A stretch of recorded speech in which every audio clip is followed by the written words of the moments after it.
旅游业者今日和交通部长李秉干座谈，希望会当全面解除禁团令。会后业者表示，讲去中国旅游的禁团令确定被解除，不过去年有一段时间是有开放。本地今年6月要出发1000多的旅行团，大概2万名旅客，也是会当去中国游览。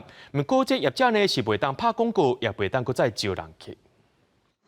总统罗清德上任了后，旅游业者希望6月全面解除禁团令。全台湾21个县市旅游工会代表29早起甲交通部长李秉干闭门会议。会议了后，旅行工会全联会理事长肖朴仁转述，部长讲去中国禁团令也是未解除。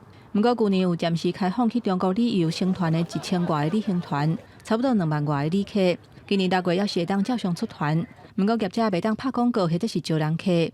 部长没有特别提到日期，就6月1号以后，你们有招人的团可以继续走，也没有说7月份、8月份、9月份的怎么样。有一些东西就不用直接明讲出来了。只是默许你们自己可以出团就对了。默许哦，对，应该是这样吧。去中国的禁团令被解除，不过之前中国宣布开放福建的民众去马祖旅游，观光署证实。陆委会已经核准6月初10福建马祖的采线团，成员拢总有200个，主要是旅行业者，会去南竿甲北竿2个岛屿做3天2夜旅游的考察。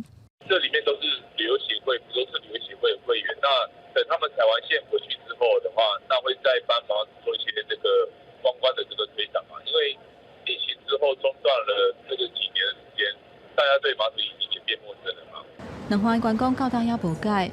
交通部长李秉干强调讲，是为了保障旅客的权益，甲促进业者的发展，政府会持续以对等开放的原则来推动两岸团体旅游，满足民众的期待。记者综合报道。